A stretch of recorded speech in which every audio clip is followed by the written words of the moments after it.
Every one, welcome to എഡ്യൂഗാർഡന്റെ weekly current affair സെഷനിലേക്ക് എല്ലാവർക്കും സ്വാഗതം. ആദ്യമായിട്ട് നമ്മൾ ഡിസ്കസ് ചെയ്യാൻ പോകുന്നത് banks of bank, central bank എന്നൊക്കെ അറിയപ്പെടുന്ന നമ്മുടെ റിസർവ് ബാങ്ക് ഓഫ് ഇന്ത്യയുമായി ബന്ധപ്പെട്ടിട്ടുള്ള കറണ്ട് അഫയർ ആണ്. റിസർവ് ബാങ്ക് ഓഫ് ഇന്ത്യയുടെ 26ാമത്തെ ഗവർണറായിട്ട് സഞ്ജയ് മൽഹോത്രയെ അപ്പോയിന്റ് ചെയ്തു എന്നുള്ള കാര്യമാണ് നമ്മൾ ഡിസ്കസ് ചെയ്യുന്നത്. നമ്മൾ സാധാരണഗതിയിൽ ആർബിയുടെ ഗവർണറിന്റെ കാര്യം പഠിക്കുമ്പോൾ പ്രധാനമായിട്ടും എക്സാമുകൾക്ക് ചോദിക്കുന്ന പാറ്റേൺ എന്ന് പറയുന്നത് സഞ്ജയ് മൽഹോത്ര ആർബിയുടെ എത്രാമത്തെ ഗവർണറാണ് എന്നുള്ള കാര്യം നമ്മളോട് ചോദിക്കും. അതായത് what is the chronological order of Sanjay Malhotra among the governor's of reserve bank of India എന്ന് ചോദിച്ചാൽ അതിന്റെ ഉത്തരം 26ാമത്തെ റിസർവ് ബാങ്ക് ഓഫ് ഇന്ത്യയുടെ ഗവർണറാണ് സഞ്ജയ് മൽഹോത്ര എന്നുള്ള കാര്യം നോട്ട് ചെയ്ത് വെക്കണം. നമുക്കറിയാം, ഇന്ത്യയുടെ കറൻസികളിൽ സൈൻ ചെയ്യുന്ന വ്യക്തിയാണ് റിസർവ് ബാങ്ക് ഓഫ് ഇന്ത്യയുടെ ഗവർണർ എന്ന് പറയുന്നത്. എന്നാൽ ഇന്ത്യയിലെ ₹1 നോട്ടിൽ സൈൻ ചെയ്യുന്നത് ഇന്ത്യയുടെ ഫിനാൻസ് സെക്രട്ടറിയാണ് എന്നുള്ള കാര്യം കൂടി ഓർത്തു വെക്കുക. സഞ്ജയ് മൽഹോത്ര റീപ്ലേസ് ചെയ്യുന്നത്, അതായത് 25ാമത്തെ റിസർവ് ബാങ്ക് ഓഫ് ഇന്ത്യയുടെ ഗവർണർ എന്ന് പറയുന്നത് ശക്തികാന്ത് ദാസ് ആയിരുന്നു. ശക്തികാന്ത് ദാസിനെ റീപ്ലേസ് ചെയ്തുകൊണ്ടാണ് Sanjay Malhotra reserve bank of ഇന്ത്യയുടെ ഗവർണർ പദവി അലങ്കരിക്കുന്നത്. RBIയുടെ ഹെഡ്ക്വാർട്ടേഴ്സ് സ്ഥിതി ചെയ്യുന്നത് ഇന്ത്യയുടെ ഫിനാൻഷ്യൽ ക്യാപിറ്റലായ മുംബൈയിലാണ് എന്നുള്ള കാര്യം കൂടി ഓർത്തുകൊള്ളുക.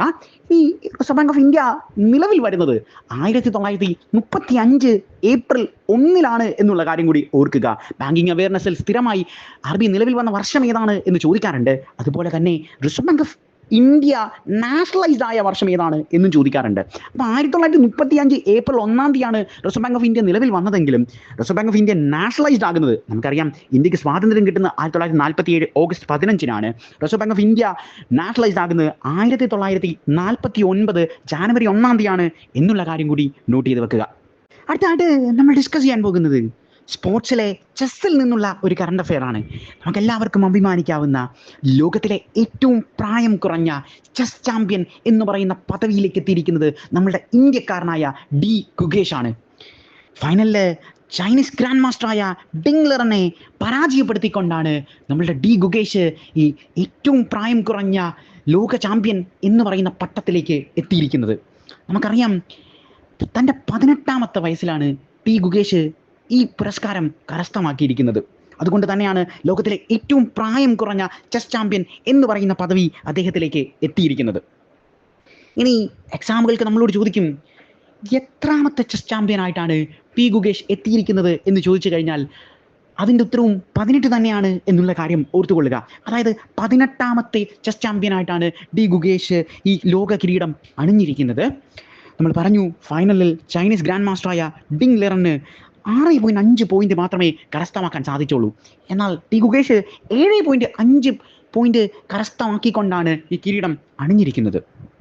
ഇനി ഗുകേഷും ബാങ്കിങ്ങുമായി എന്താണ് ബന്ധം എന്നുള്ള കാര്യം കൂടി നമുക്കൊന്ന് ഡിസ്കസ് ചെയ്യാം. കഴിഞ്ഞ കറണ്ട് അഫെയർ സെഷനിൽ നമ്മൾ RBL ബാങ്കിന് reserve bank of India fine impose ചെയ്തു എന്ന് പറഞ്ഞൊരു കറണ്ട് അഫെയർ സെഷനിൽ ഡിസ്കസ് ചെയ്തപ്പോൾ നമ്മൾ പറഞ്ഞിട്ടുണ്ടായിരുന്നു, RBL ബാങ്കിൻ്റെ ബ്രാൻഡ് അംബാസിഡർ പദവി അലങ്കരിക്കുന്ന വ്യക്തി എന്ന് പറയുന്നത് ഈ ഡി ഗുകേഷ് ആണ് എന്നുള്ളത്. അപ്പോൾ അതുകൂടി ഒന്ന് ഓർത്തിരിക്കുക. RBL ബാങ്കിൻ്റെ ബ്രാൻഡ് അംബാസിഡർ കൂടിയാണ് ഡി ഗുകേഷ് എന്നുള്ള കാര്യം നോട്ട് ചെയ്ത് വെക്കുക.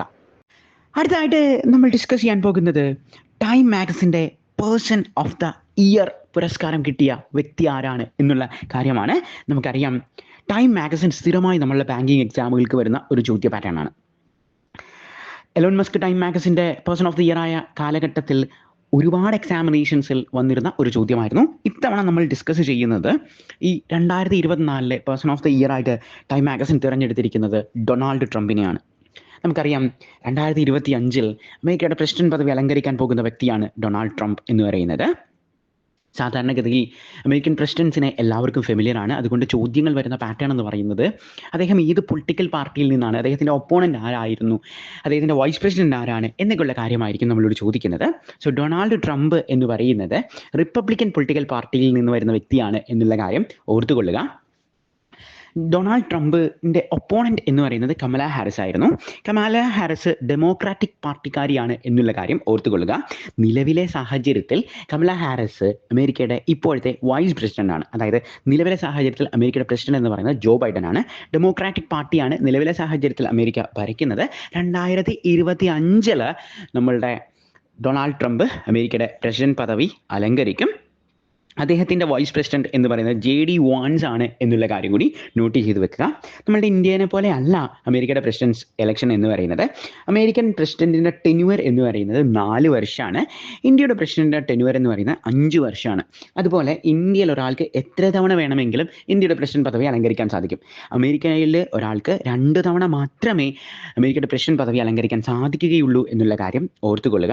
അതുപോലെ തന്നെ അമേരിക്കൻ പ്രസിഡന്റ് പദവി അലങ്കരിക്കണമെങ്കിൽ അവിടെ ജനിച്ചു വളർന്ന ഒരു സിറ്റിസനെ അമേരിക്കയുടെ പ്രസിഡന്റ് ആകാൻ സാധിക്കുകയുള്ളൂ എന്നുള്ള കാര്യം കൂടി നോട്ട് ചെയ്ത് വെക്കുക. അടുത്തതായിട്ട് നമ്മൾ ഡിസ്കസ് ചെയ്യാൻ പോകുന്നത് സ്പോർട്സിൽ നിന്നുള്ള ഒരു കറണ്ട് അഫെയർ ആണ്. ഇത്തവണ നമ്മൾ നോക്കുന്നത് ക്രിക്കറ്റിൻ്റെ ഇൻ്റർനാഷണൽ ബോർഡായ ഇൻ്റർനാഷണൽ ക്രിക്കറ്റ് കൗൺസിൽ എന്ന് പറയുന്ന ICCയുമായി ബന്ധപ്പെട്ടിട്ടുള്ള ഒരു അപ്പോയിൻമെൻ്റ് ആണ്. ICCയുടെ ചെയർമാനായിട്ട് നമ്മളുടെ ജയ്ഷായെ അപ്പോയിന്റ് ചെയ്തു എന്നുള്ള വാർത്തയാണ് നമ്മൾ ഡിസ്കസ് ചെയ്യുന്നത്. നമുക്കറിയാം ജയ്ഷ എന്ന് പറയുന്നത് ഇന്ത്യയുടെ ആഭ്യന്തരമന്ത്രിയായ ഇന്ത്യയുടെ ഹോം അഫയേഴ്സ് മിനിസ്റ്ററായ അമിത് ഷായുടെ മകനാണ്. ജയ്ഷയുടെ പ്രത്യേകത എന്ന് പറയുന്നത് BCCIയുടെ അതായത് board of control for cricket in ഇന്ത്യയിലെ ക്രിക്കറ്റ് ബോർഡിനെയാണ് നമ്മൾ BCCI എന്ന് പറയുന്നത്. BCCIയുടെ സെക്രട്ടറിയാണ് നമ്മളുടെ ജയ്ഷ. അദ്ദേഹം ആണ് ഇപ്പോൾ ഇൻ്റർനാഷണൽ ക്രിക്കറ്റ് കൗൺസിൽ ICCയുടെ ചെയർമാൻ പദവി അലങ്കരിക്കുന്നത്. ICCയുടെ ഹെഡ്ക്വാർട്ടേഴ്സ് സ്ഥിതി ചെയ്യുന്നത് യുണൈറ്റഡ് അറബ് എമിറേറ്റ്സിലെ ദുബായിലാണ് എന്നുള്ള കാര്യം ഓർത്തുകൊള്ളുക. അതുപോലെ നമ്മുടെ board of control for cricket in India BCCയുടെ ഹെഡ്ക്വാർട്ടേഴ്സ് സ്ഥിതി ചെയ്യുന്നത് നമ്മുടെ ഫിനാൻഷ്യൽ ക്യാപിറ്റൽ ഓഫ് ഇന്ത്യയായ മഹാരാഷ്ട്രയുടെ ക്യാപിറ്റലായ മുംബൈയിലാണ് എന്നുള്ള കാര്യം കൂടി ഓർത്തുകൊള്ളുക. ജയ്ഷയെക്കുറിച്ച് ഡീറ്റെയിൽ ആയിട്ട് നോക്കുകയാണെങ്കിൽ ഈ ICCയുടെ ചെയർമാൻ പദവി അലങ്കരിക്കുന്ന 5ാമത്തെ ഇന്ത്യക്കാരനാണ് ജയ്ഷ എന്നുള്ള കാര്യം ഓർത്തുകൊള്ളുക. അതുപോലെ ICCയുടെ ചെയർമാനാകുന്ന ഏറ്റവും പ്രായം കുറഞ്ഞ വ്യക്തി എന്ന് ചോദിച്ചാലും അത് ജയ്ഷ തന്നെയാണ് എന്നുള്ള കാര്യം ഓർത്തുകൊള്ളുക. നിലവിലെ സാഹചര്യത്തിൽ നമ്മൾ പറഞ്ഞു BCCയുടെ സെക്രട്ടറി കൂടിയാണ് ജയ്ഷ എന്നുള്ളത്. എന്നാൽ BCCയുടെ പ്രസിഡന്റ് ആരാണ് എന്ന് ചോദിക്കും. BCCയുടെ പ്രസിഡന്റ് എന്ന് പറയുന്നത് റോജർ ബിന്നിയാണ് എന്നുള്ള കാര്യം കൂടി നോട്ട് ചെയ്ത് വെക്കുക. അടുത്തതായിട്ട് നമ്മൾ ഡിസ്കസ് ചെയ്യാൻ പോകുന്നത് ഒരു ചാനലിനെ കുറിച്ചാണ്. ഈ ചാനലിൻ്റെ പ്രത്യേകത എന്ന് പറയുന്നത് ഇത് സെൻട്രൽ ഗവൺമെൻറ് ഇറക്കിയ ഒരു ചാനലാണ്. ഇന്ത്യൻ സൈൻ ലാംഗ്വേജ് ചാനലാണ്. അതായത് കേൾവി ബുദ്ധിമുട്ടുള്ളവർക്ക് ഹെൽപ്ഫുൾ ആകാൻ വേണ്ടി ഇന്ത്യ ഗവൺമെൻറ് പുറത്തിറക്കിയ ചാനലിൻ്റെ പേര് എന്ന് പറയുന്നത് PM E-Vidya DTH 24/7 channel number 31 എന്നാണ് എന്നുള്ള കാര്യം ഓർത്തുകൊള്ളുക. നമ്മളുടെ എഡ്യൂക്കേഷണൽ മിനിസ്റ്ററായ ധർമ്മേന്ദ്ര പ്രധാനാണ് ഈ ചാനൽ അൺബോക്സ് ചെയ്തിരിക്കുന്നത് എന്നുള്ള കാര്യം കൂടി നോട്ട് ചെയ്ത് വെക്കുക. അതായത് സാധാരണഗതിയിൽ ക്യാബിനറ്റ് മിനിസ്ട്രിയിൽ നിന്ന് നമുക്ക് ചോദ്യങ്ങൾ ഉണ്ടാകാറുണ്ട്. അപ്പോൾ നമ്മുടെ എഡ്യൂക്കേഷണൽ മിനിസ്ട്രി ആരാണ് എന്നുള്ള കാര്യം നമ്മളോട് ചോദിച്ചാൽ അത് നമ്മുടെ ധർമ്മേന്ദ്ര പ്രധാനാണ് എന്നുള്ള കാര്യം നോട്ട് ചെയ്ത് വെക്കുക. അടുത്തതായിട്ട് നമ്മൾ ഡിസ്കസ് ചെയ്യാൻ പോകുന്നത് അവാർഡ് വിഭാഗത്തിൽ നിന്നുള്ള ഒരു കറണ്ട് അഫെയർ ആണ്. 2024 Indira Gandhi peace prize. Indira Gandhi peace prize ഇത്തവണ നമ്മൾ നൽകിയിരിക്കുന്നത് മിഷേൽ ബാച്ചലറ്റിനാണ്. നമുക്കറിയാം മിഷേൽ ബാച്ചലറ്റ് എന്ന് പറയുന്നത് ചിലിയുടെ മുൻ പ്രസിഡൻ്റാണ്. ചിലിയിൽ ആദ്യമായിട്ടൊരു വനിതാ പ്രസിഡന്റ് വന്നത് മിഷേൽ ബാച്ചലറ്റാണ്.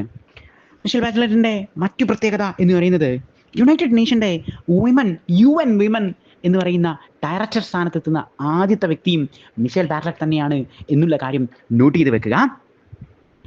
നമുക്കറിയാം ഇന്ദിരാഗാന്ധി എന്ന് പറയുന്നത് ഇന്ത്യയിലെ ആദ്യത്തെയും ഏക വനിതാ പ്രധാനമന്ത്രി എന്ന് പറയുന്ന പൊസിഷനിലിരിക്കുന്ന വ്യക്തിയാണ്. ഇന്ത്യയുടെ അയൺ ലേഡി എന്നറിയപ്പെടുന്നതും നമ്മളുടെ ഇന്ദിരാഗാന്ധിയാണ്. ഇനി ഇന്ത്യയുടെ ഏറ്റവും ഹയസ്റ്റ് സിവിലിയൻ അവാർഡായ ഭാരതരത്നം കിട്ടുന്ന ആദ്യത്തെ വനിതയും ഇന്ദിരാഗാന്ധി തന്നെയാണ് എന്നുള്ള കാര്യം ഓർത്തുകൊള്ളുക. അതുപോലെ തന്നെ ലോകത്തിൽ ഒരു വനിത പ്രധാനമന്ത്രി പദവി അലങ്കരിക്കുന്ന 2ാമത്തെ വ്യക്തി ആരാണ് എന്ന് ചോദിച്ചാൽ അതിൻ്റെ ഉത്തരവും ഇന്ദിരാഗാന്ധി തന്നെയാണ്. ഇനി ആദ്യത്തെ വ്യക്തി ആരാണ് എന്ന് ചോദിച്ചു കഴിഞ്ഞാൽ അത് ശ്രീലങ്കക്കാരിയായ സിമിവാറ ഭണ്ഡാര നായികയാണ് എന്നുള്ള കാര്യം ഓർത്തുകൊള്ളുക. നമുക്ക് ചിലിയെക്കുറിച്ച് കൂടുതൽ നോക്കുകയാണെങ്കിൽ നമ്മളുടെ ചിലിയുടെ ക്യാപിറ്റൽ എന്ന് പറയുന്നത് സാന്റിയാഗോ ആണ് എന്നുള്ള കാര്യം ഓർത്തു വെക്കുക. ചിലിയുടെ കറൻസി എന്ന് പറയുന്നത് ചിലിയൻ പെസോ ആണ്. അടുത്തതായിട്ട് നമ്മൾ ഡിസ്കസ് ചെയ്യാൻ പോകുന്നത് മഹാരാഷ്ട്ര ഗവൺമെൻറ്റിനെ കുറിച്ചാണ്. നമ്മൾ ഓൾറെഡി ഡിസ്കസ് ചെയ്തിരുന്നു ഇന്ത്യയിൽ പ്രധാനമായിട്ടും ഇലക്ഷൻ നടന്ന 2 സംസ്ഥാനങ്ങളെക്കുറിച്ച്. ഒന്ന് നമ്മളുടെ മഹാരാഷ്ട്രയും ഒന്ന് ജാർഖണ്ഡുമാണ് എന്നുള്ളത്. അതിൽ മഹാരാഷ്ട്ര അവരുടെ ഗവൺമെൻറ് രൂപീകരിച്ചു. മഹാരാഷ്ട്രയുടെ മുഖ്യമന്ത്രിയായിട്ട് വന്നിരിക്കുന്നത് ദേവേന്ദ്ര ഫട്നാവിസ് ആണ്. ഭാരതീയ ജനതാ പാർട്ടി BJP-കാരനാണ് ദേവേന്ദ്ര ഫട്നാവിസ്. മഹാരാഷ്ട്രയുടെ പ്രത്യേകത എന്ന് പറയുന്നത് 2 ഉപമുഖ്യമന്ത്രിമാർ 2 ഡെപ്യൂട്ടി CM കൂടി മഹാരാഷ്ട്രയ്ക്കുണ്ട് എന്നുള്ള കാര്യം ഓർത്തുകൊള്ളുക. അതായത് ലാസ്റ്റ് കറണ്ട് അഫയർ സെഷനിൽ നമ്മൾ ഡിസ്കസ് ചെയ്തിരുന്നു, മഹായുദ്ധി എന്ന് പറയുന്ന സഖ്യമാണ്, അലയൻസ് ആണ് മഹാരാഷ്ട്രയിൽ ജയിച്ചത്. ഈ മഹായുദ്ധി എന്ന് പറയുന്ന അലയൻസ് ഹെഡ് ചെയ്യുന്നത് ഭാരതീയ ജനതാ പാർട്ടിയാണ്. മറ്റ് സഖ്യകക്ഷികൾ എന്ന് പറയുന്നത് ഒന്ന് ശിവസേനയും ഒന്ന് നാഷണൽ കോൺഗ്രസ് പാർട്ടിയുമാണ്. ഇതിൽ നമ്മളുടെ ദേവേന്ദ്ര ഫട്നാവിസ് എന്ന് പറയുന്നത് ഭാരതീയ ജനതാ പാർട്ടിക്കാരനാണ്, BJP കാരനാണ്. അദ്ദേഹമാണ് മുഖ്യമന്ത്രി ആയത് എന്നുള്ള കാര്യം ഓർത്തുകൊള്ളുക. മഹാരാഷ്ട്രയുടെ ഗവർണർ എന്ന് പറയുന്നത് CP രാധാകൃഷ്ണനാണ്. മഹാരാഷ്ട്രയുടെ ക്യാപിറ്റൽ നമുക്ക് എല്ലാവർക്കും അറിയാവുന്നതാണ്, നമ്മൾ ഒരുപാട് തവണ ഡിസ്കസ് ചെയ്യുന്ന ഒന്നാണ്. കാരണം മഹാരാഷ്ട്രയുടെ ക്യാപിറ്റൽ എന്ന് പറയുന്നത് നമ്മൾ ബാങ്കിങ് സ്റ്റുഡൻസിന് വേണ്ടി ഫിനാൻഷ്യൽ ക്യാപിറ്റൽ ഓഫ് ഇന്ത്യയാണ്, മുംബൈ ആണ് എന്നുള്ള കാര്യം ഓർത്തുകൊള്ളുക. അതായത് മഹാരാഷ്ട്ര ക്യാപിറ്റൽ തന്നെയാണ് ഫിനാൻഷ്യൽ ക്യാപിറ്റൽ ഓഫ് ഇന്ത്യ, അത് തന്നെയാണ് റിസർവ് ബാങ്ക് ഓഫ് ഇന്ത്യയുടെ ആസ്ഥാനം, ഹെഡ്ക്വാർട്ടേഴ്സ് എന്നുള്ള കാര്യവും ഓർത്തുകൊള്ളുക. ദേവേന്ദ്ര ഫട്നാവിസിൻ്റെ കൂടെ ഡെപ്യൂട്ടി CM ആയ രണ്ട് വ്യക്തികളെ കൂടി നമുക്ക് പരിചയപ്പെടുത്താം. ഒന്ന് എന്ന് പറയുന്നത് നമ്മളുടെ അജിത് പവാറാണ്. നാഷണൽ കോൺഗ്രസ് പാർട്ടി NCP കാരനാണ് നമ്മളുടെ അജിത് പവാർ എന്നുള്ള കാര്യം ഓർത്തുകൊള്ളുക. അതുപോലെ ഏകനാഥ് ഷിൻഡെ ശിവസേനക്കാരനാണ് എന്നുള്ള കാര്യം ഓർത്തുകൊള്ളുക. ഈ ഏകനാഥ് ഷിൻഡെക്ക് ഒരു പ്രത്യേകത കൂടിയുണ്ട്. മഹാരാഷ്ട്രയിലെ മുൻ മുഖ്യമന്ത്രി പദവി അലങ്കരിച്ച വ്യക്തിയാണ് ഏകനാഥ് ഷിൻഡെ. നിലവിലെ സാഹചര്യത്തിൽ മഹാരാഷ്ട്രയുടെ ഡെപ്യൂട്ടി CM ആണ് ഏകനാഥ് ഷിൻഡെ എന്നുള്ള കാര്യം കൂടി നോട്ട് ചെയ്ത് വെക്കുക.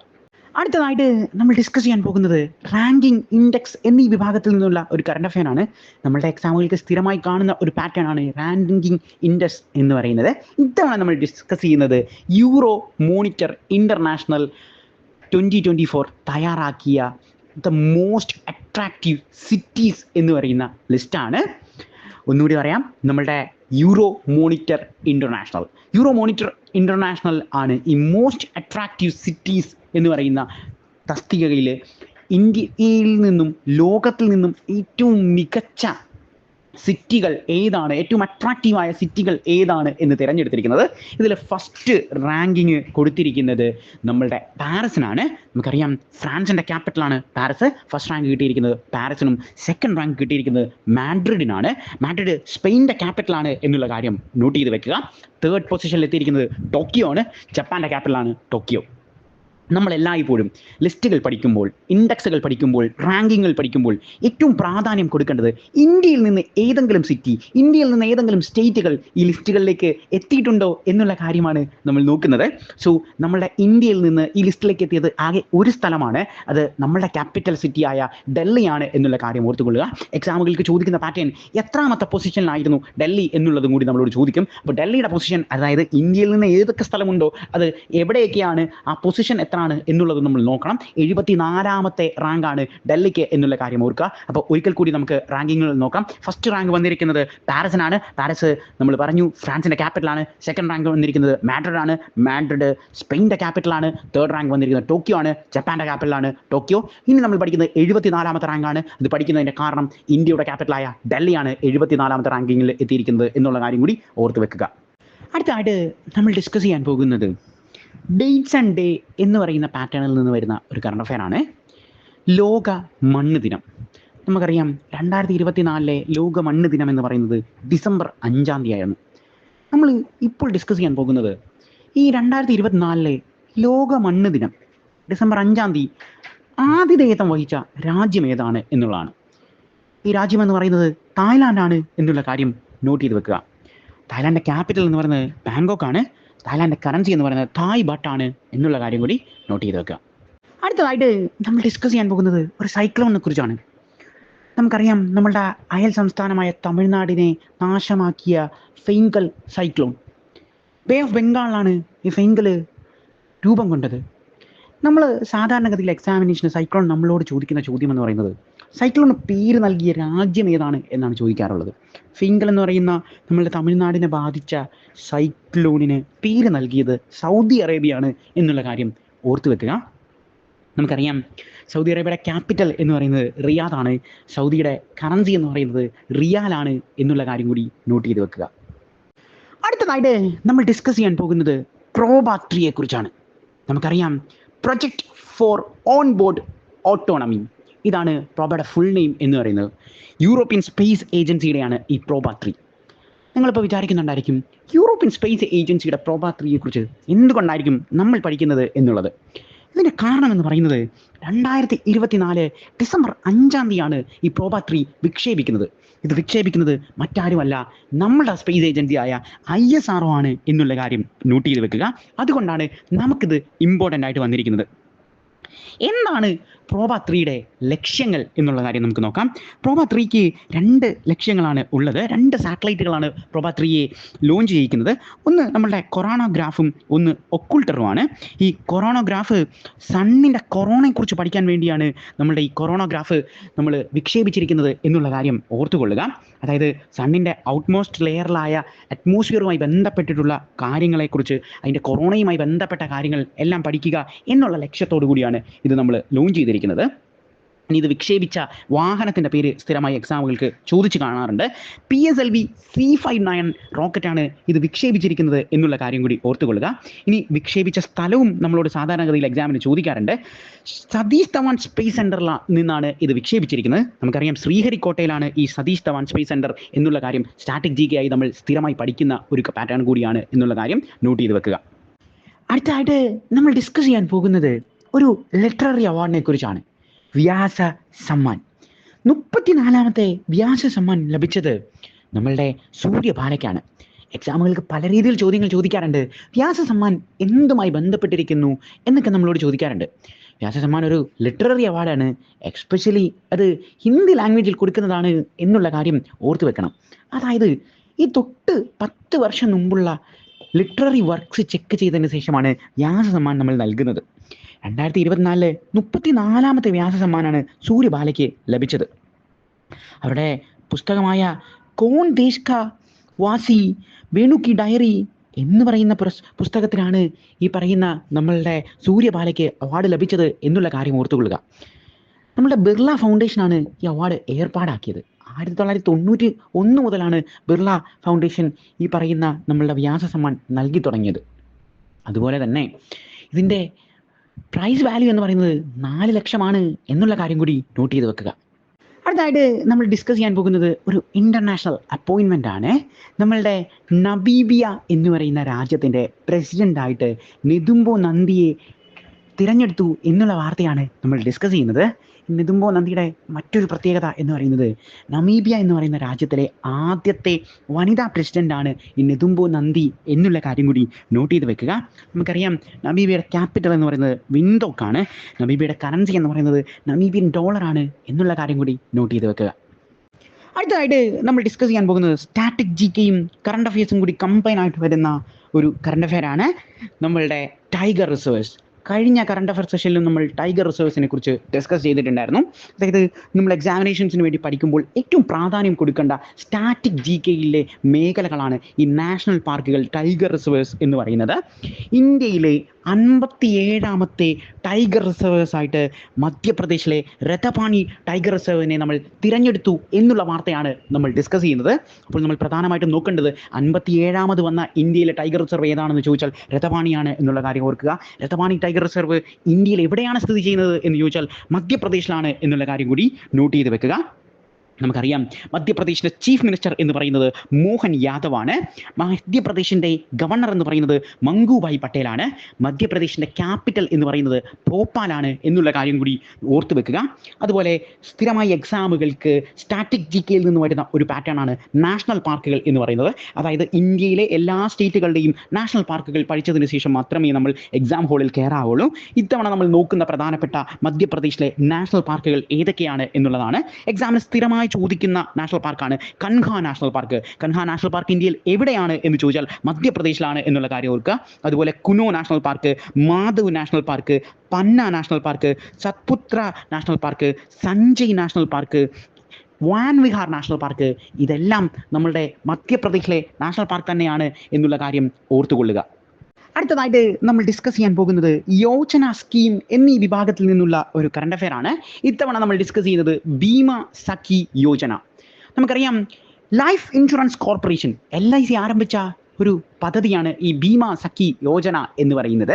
ഗ്രാമീണ മേഖലയിലെ സ്ത്രീകൾക്ക് തൊഴിലും സാമ്പത്തിക സ്വാതന്ത്ര്യവും നൽകുന്നതിനായിട്ട് അവരെ LIC ഏജൻസ് ആക്കുക എന്നുള്ള ലക്ഷ്യത്തോടു കൂടി LIC സ്റ്റാർട്ട് ചെയ്ത യോജനയുടെ പേരാണ് ഭീമ സഖി യോജന. ഇത് ഉദ്ഘാടനം നിർവഹിച്ചത് നമ്മുടെ പ്രധാനമന്ത്രിയായ നരേന്ദ്ര ദാമോദർ ദാസ് മോഡിയാണ് എന്നുള്ള കാര്യം കൂടി നോട്ട് ചെയ്ത് വെക്കുക. നമുക്ക് LICയെ കുറിച്ച് പ്രധാനമായിട്ടും നോക്കേണ്ട കാര്യങ്ങൾ എന്ന് പറയുന്നത്, LICയുടെ ചെയർമാൻ എന്ന് പറയുന്നത് സിദ്ധാർത്ഥ മോഹന്തിയാണ്. LICയുടെ ഹെഡ് ക്വാർട്ടേഴ്സ് സ്ഥിതി ചെയ്യുന്നത് ഇന്ത്യയുടെ ഫിനാൻഷ്യൽ ക്യാപിറ്റലായ മുംബൈയിലാണ് എന്നുള്ള കാര്യം ഓർത്തുകൊള്ളുക.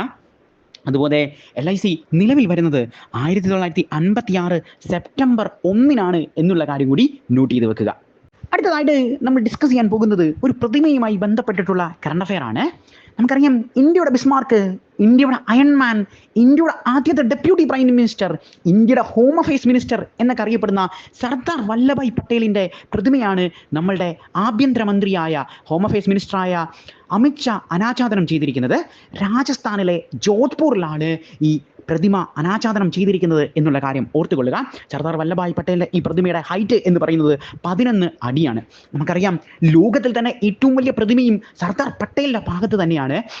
ഗുജറാത്തിലെ നർമ്മദ നദിയുടെ തീരത്ത് നർമ്മദ എന്ന് പറയുന്ന ഐലൻഡിൽ, സാധു എന്ന് പറയുന്ന ഐലൻഡിൽ, നർമ്മദ എന്ന് പറയുന്ന ജില്ലയിലാണ് നമ്മളുടെ സർദാർ വല്ലഭായ് പട്ടേലിൻ്റെ സ്റ്റാച്യു ഓഫ് യൂണിറ്റി, ലോകത്തിലെ ഏറ്റവും വലിയ പ്രതിമ സ്ഥിതി ചെയ്യുന്നത്. 182 മീറ്ററാണ് ഈ സർദാർ പട്ടേലിൻ്റെ പ്രതിമയുടെ ഹൈറ്റ് എന്നുള്ള കാര്യം ഓർത്തുകൊള്ളുക. ഇപ്പോൾ നമ്മൾ ഡിസ്കസ് ചെയ്യുന്നത് രാജസ്ഥാനിലെ ജോധ്പൂരിലെ 11 അടിയുള്ള സർദാർ പട്ടേലിൻ്റെ പ്രതിമയാണ്. ഇത് അനാച്ഛാദനം ചെയ്തിരിക്കുന്നത് ഇന്ത്യയുടെ ഹോം അഫയേഴ്സ് മിനിസ്റ്ററായ അമിത്ഷായാണ് എന്നുള്ള കാര്യം നോട്ട് ചെയ്ത് വെക്കുക. അടുത്തതായിട്ട് നമ്മൾ ഡിസ്കസ് ചെയ്യാൻ പോകുന്നത് റാങ്കിംഗ് ഇൻഡെക്സ് വിഭാഗത്തിൽ നിന്നുള്ള ഒരു കറണ്ട് അഫെയർ ആണ്. Billionaire ambitions report 2024. Billionaire ambitions റിപ്പോർട്ടിൽ ഇന്ത്യയുടെ സ്ഥാനം എന്ന് പറയുന്നത് 3-ാം സ്ഥാനമാണ്. 1-ാം സ്ഥാനത്ത് എത്തിയിരിക്കുന്ന രാജ്യം എന്ന് പറയുന്നത് യുണൈറ്റഡ് സ്റ്റേറ്റ്സ് ഓഫ് അമേരിക്കയാണ്. നമുക്കറിയാം, USA ക്യാപിറ്റൽ എന്ന് പറയുന്നത് വാഷിങ്ടൺ ആണ്. 2-ാം പൊസിഷനിലേക്ക് എത്തിയിരിക്കുന്നത് ചൈനയാണ്. ചൈനയുടെ ക്യാപിറ്റൽ എന്ന് പറയുന്നത് സിറ്റി ഓഫ് സൈക്കിൾസ് എന്നറിയപ്പെടുന്ന ബീജിംഗ് ആണ് എന്നുള്ള കാര്യം ഓർത്തുകൊള്ളുക. അതുപോലെ ചൈനയുടെ പ്രസിഡന്റ് എന്ന് പറയുന്നത് ഷീ ജിൻപിങ് ആണ്. യുണൈറ്റഡ് സ്റ്റേറ്റ്സ് ഓഫ് അമേരിക്കയുടെ പ്രസിഡന്റ് ആരാണ് എന്നുള്ളത് ഓൾറെഡി നമ്മൾ ഡിസ്കസ് ചെയ്തിട്ടുള്ളതാണ്. നിലവിലെ സാഹചര്യത്തിൽ ജോ ബൈഡൻ ആണ് USയുടെ പ്രസിഡന്റ് പദവി അലങ്കരിച്ചിരിക്കുന്നത്. എന്നാൽ 2025 ജനുവരി ആകുമ്പോഴേക്കും അത് നമ്മളുടെ ഡൊണാൾഡ് ട്രംപ് ആകും.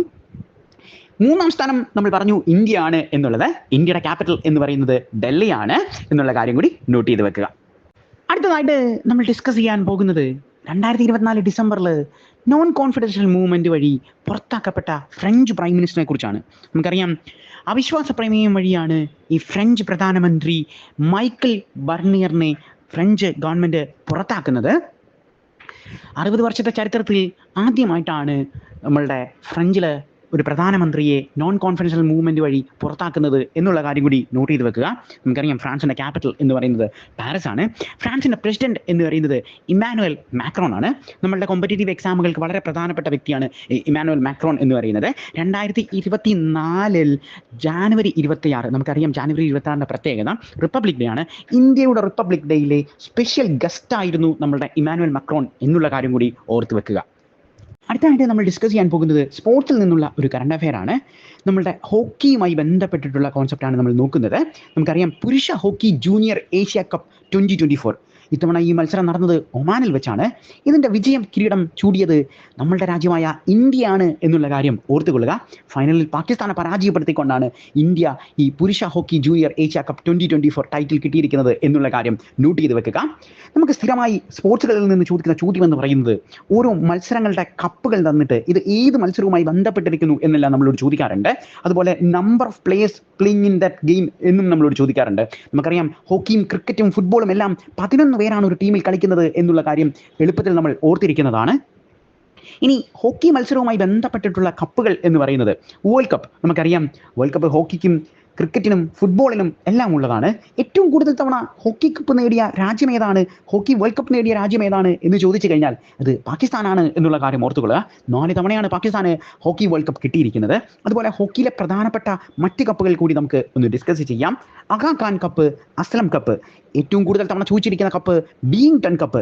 എക്സാമിന് ചോദിക്കുന്നത് ഇങ്ങനെയാണ്, ബീയിങ്ടൺ കപ്പ് ഏത് കളിയുമായി ബന്ധപ്പെട്ടിരിക്കുന്നു, Beighton cup is related with which sport എന്നൊക്കെ ചോദിച്ചിട്ടായിരിക്കും നമ്മളോട് ചോദിക്കുന്നത്. ബീയിങ്ടൺ കപ്പ് ഹോക്കിയുമായി ബന്ധപ്പെട്ടിരിക്കുന്നതാണ് എന്നുള്ള കാര്യം ഓർത്തുകൊള്ളുക.